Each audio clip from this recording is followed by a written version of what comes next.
तमाम किसान भाइयों को अस्सलाम वालेकुम। तो आज मैं गंदा में लगने वाली रस्ट फंगस के बारे में तफसील से बात करूंगा कि ये रस्ट फंगस किस वजह से लगती है, गंदम का किस हद तक नुकसान करती है और उसके सद्देबाब कंट्रोल और ख़ात्मे के लिए मैं आपको बहुत ही मौसर ज़हर भी बताऊंगा। तो ये रस्ट फंगस लगने की दो ही मेन वजूहात हैं। पहली वजह, जिन खेतों में पानी ज़्यादा लगाया जाता है, अभी ज़मीन गीली और तार व तर हालत में होती है कि किसान उसको दोबारा पानी लगा देता है। तो इस पानी की ज़्यादती की वजह से गंदम में रस्ट फंगस पैदा हो जाती है, जो गंदम पर हमलावर होकर बहुत ज़्यादा नुकसान करती है। तो इसलिए कोशिश करें कि जब ज़मीन मुकम्मल तौर पर खुश्क हो जाए तो उस वक्त आप गंदम को पानी दें। तो इस तरह आपके खेत में रस्ट फंगस पैदा नहीं होगी और आपकी गंदम जो है रस्ट फंगस के हमले से महफूज रहेगी।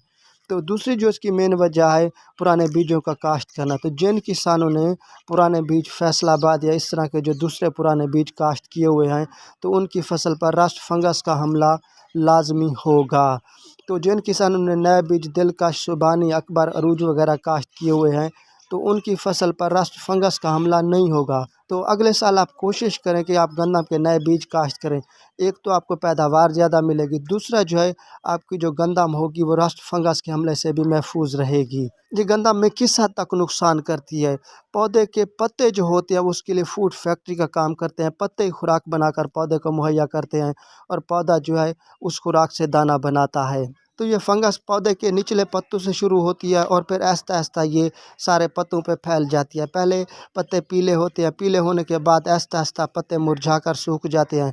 तो जिस पौधे के पत्ते ही सूख जाते हैं उसका ग़िज़ाई निज़ाम मुकम्मल तौर पर ख़त्म हो जाता है और वो पौधा बहुत कमज़ोर हो जाता है और उस कमज़ोर पौधे से जो दाना बनता है वो भी बहुत कमज़ोर होता है।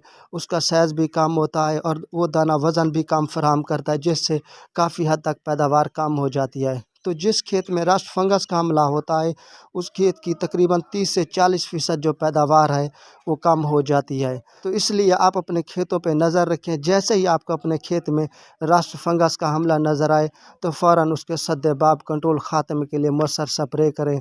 तो इस तरह आप गंदम की भरपूर पैदावार लेने में कामयाब हो जाएंगे और आप जो है इस नुकसान से बच जाएंगे। ये रस्ट फंगस अक्सर किसान मैंने देखे हैं कि वो इसको नज़रअंदाज करते हैं कि ये कोई मसला नहीं है।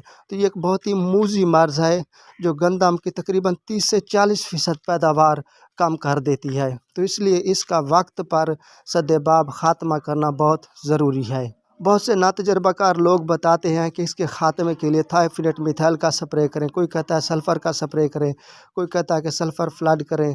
तो मेरे भाइयों, थायोफिनेट मिथाइल या सल्फ़र से रस्ट फंगस जो है कंट्रोल नहीं होती। तो इसके सद्देबाब कंट्रोल और ख़ात्मे के लिए मैं आपको मौसर ज़हर बता देता हूँ। वो ज़हर है ट्राइडामिफान, जिसको मुख्तलिफ़ कंपनी ट्राईफोर्ट के नाम से पैकिंग करके बेच रही है। 200 ग्राम फ़ी एकड़ पर इस्तेमाल करना, 100 लीटर पानी फ़ी एकड़ पर लगाना है। तो इसके एक बार स्प्रे करने से आपकी जो फसल है वो रस्ट गंदम से मुकम्मल तौर पर महफूज हो जाएगी, सरसब्ज़ शादाब हो जाएगी और इंशाल्लाह आपको अच्छी पैदावार मिलेगी।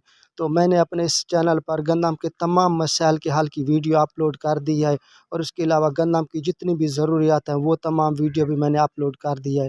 तो जिसको जो ज़रूरत है मेरे इस चैनल में जाके अपनी ज़रूरत के मुताबिक वीडियो देख सकता है। तो इंशाल्लाह आपको इससे भरपूर रहनुमाई मिलेगी। तो जिन किसान भाइयों को मेरी ये वीडियो पसंद आई है, इसको लाइक, शेयर और सब्सक्राइब लाजमी कर दें ताकि मेरी आने वाली हर वीडियो आप भाइयों तक पहुंच सके। दुआ में याद रखिएगा। अल्लाह हाफ़िज़।